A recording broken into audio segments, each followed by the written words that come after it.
क्या आपको वेरिकोसील है और अभी डिटेक्ट हुआ है अर्ली स्टेजेस पे? क्या उसका सॉल्यूशन है? यस, एक्चुअली में उसका सॉल्यूशन है। आप अपने वेरिकोसील को क्योर कर सकते हैं इजीली, बट उससे पहले कुछ चीज़ों को आपको नोटिस करना पड़ेगा कि किस वजह से ये आपको वेरिकोसील हुआ है। देखो, आपको पता है, हमको पता है, ये लाइफस्टाइल डिसऑर्डर है। लाइफस्टाइल डिसऑर्डर में कुछ ऐसी एक्टिविटी जो हमारी डेली बेसिस में हो रही हैं, जिसकी वजह से इम्पैक्ट पड़ते पड़ते हमें वेरिकोसील बना है। तो पहले उन सारी चीज़ों को समझेंगे। जैसे कि मान लीजिए कि आप बड़े लंबे समय से कोई फिजिकल एक्टिविटी में ऐसा इन्वॉल्व ना होने के बाद भी वेरिकोसील के चपेट में आए हैं, या जिसे मैं बोलूँ कि वेरिकोसील आपको डिटेक्ट हुआ है, तो उसके पीछे रीज़न ज़्यादातर हमें जो नज़र आते हैं वो सबसे पहले आते हैं आपके कॉन्स्टिपेशन के।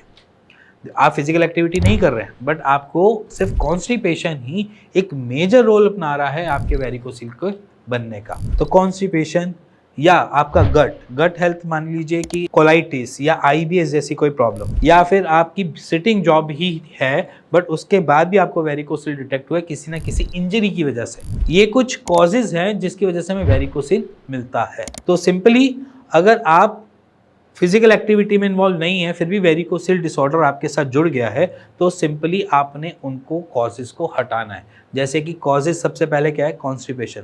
अगर कब्ज की दिक्कत बड़े लंबे समय से है तो कब्ज को आपको निकालना पड़ेगा अपने शरीर से, उसको ठीक करना पड़ेगा जैसे भी करके। दूसरा, अगर आपकी इंजरी हुई है तो इंजरी कैसे हुई थी, किस तरीके से हुई थी, उसको आप एक बारी देख सकते हो, समझ सकते हो। और अर्ली स्टेजेस पे वेरिकोसील है तो उसको ठीक करना वैसे ही ईजी हो जाता है।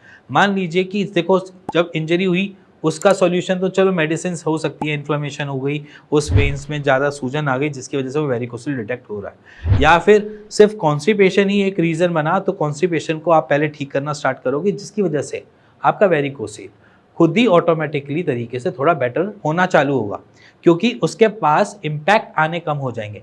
क्योंकि जब भी आप कॉन्स्टिपेशन पे होते हैं तब आप स्टूल पास करने जाते हैं तो आप स्टूल पास पे जोर लगाते हैं। जब वो जोर लगता है, आपका गट या जिसे मैं बोलूँ आपका एब्डोमिनल प्रेशर जो है वो बढ़ता है, जिसकी वजह से बार बार प्रेशर अटैक होने की वजह से वेन्स पे डायमीटर बढ़ जाता है, वहाँ की वॉल्स खराब होनी चालू हो जाती है। तो आपको कॉन्स्टिपेशन से बचना होगा। अब आती है बारी जो फिजिकल एक्टिविटी में इन्वॉल्व रहते हैं। देखो, सिंपल सी बात बोलूँगा, फिजिकल एक्टिविटी में अगर आप इन्वॉल्व हो, जैसे कि रनिंग, साइकिलिंग या जिमिंग जाते हो या जिम जाते हो, तो आप समझ लो कि आपका जो मेन कॉज बन गया है वो आपकी साइकिलिंग भी हो सकती है, रनिंग भी हो सकती है, या फिर आपके जिमिंग या हैवी वेट लिफ्टिंग वाली एक्सरसाइजेस भी हो सकती है, या जैसे बोलूँ स्ट्रेंथ ट्रेनिंग। अब इन एक्सरसाइज का इम्पैक्ट कैसे पड़ता है उसके पीछे रीज़न देख लो।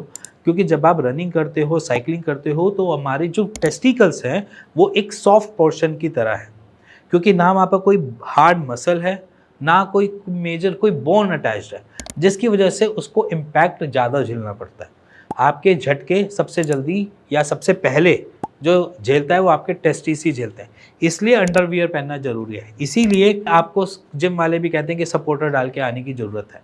बेसिक रीज़न यही होता है कि सबसे पहले इम्पैक्टेड पोर्शन जो होता है वो आपके स्क्रॉटम एरिया होता है, और स्क्रॉटम एरिया के पास खुद का भी एक नेचर होता है। वो नेचर ये है कि अपने टेम्परेचर के हिसाब से वो अपने टेस्टिस का या जैसे बोलो स्क्रॉटम को वो अप एंड डाउन करता है, जिसे मैं बोलूँ कि कॉन्ट्रैक्शन और हैंगिंग में लेकर आता है। जब कॉन्ट्रैक्शन चाहिए तब वो आपके शरीर के साथ चिपकता है, और जब हैंगिंग आती है तो लटकता है।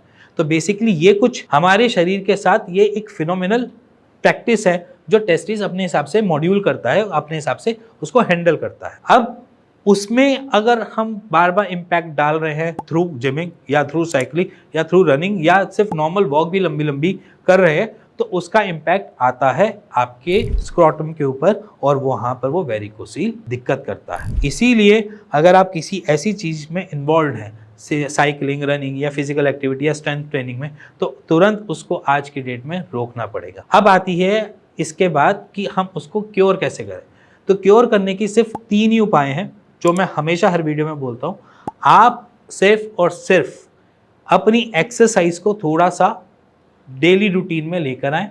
एक्सरसाइज आपके सामने कि पैरों को ऊपर करना, और एक सिंपल एक्सरसाइज जिसे बटरफ्लाई आसन भी बोल देते हैं। ये 2 एक्सरसाइज आपने डेली बेसिस पे अपनी लाइफस्टाइल में इन्वॉल्व करा दो कि आपने रोज़ सुबह करनी है या रोज़ शाम को करनी है, इस तरीके से ही चलेगी वो। और साइड बाय साइड इसके अलावा आपने अपने खाने पीने पे थोड़ा सा ध्यान देना है। मिर्च मसाले नहीं खाने हैं, हल्का खाना खाना है, जो हाई फाइबर हो वो इनटेक करना है, जिससे आपकी गट मेंटेन रहे, प्रेशर ज़्यादा ना बनाए और फिर से आपकी वेरिकोसिल पे अटैक ना करे। तो यहाँ पर क्या किया हमने, गट हेल्थ पे भी काम कर लिया, थ्रू एक्सरसाइज हमने ब्लड फ्लो पे भी काम कर लिया, और थर्ड जो सबसे मेजर चीज होती है वो है आपका सपोर्टर। सपोर्टर पहनना मैंडेटरी है, चाहे आप वेरिकोसिल के पेशेंट बने भी नहीं है तब भी अगर आप फिजिकली एक्टिविटी में या कोई भी फिजिकल एक्टिविटी इन्वॉल्व अपनी लाइफस्टाइल में डाल रखी है तो आपको पहनना जरूरी है।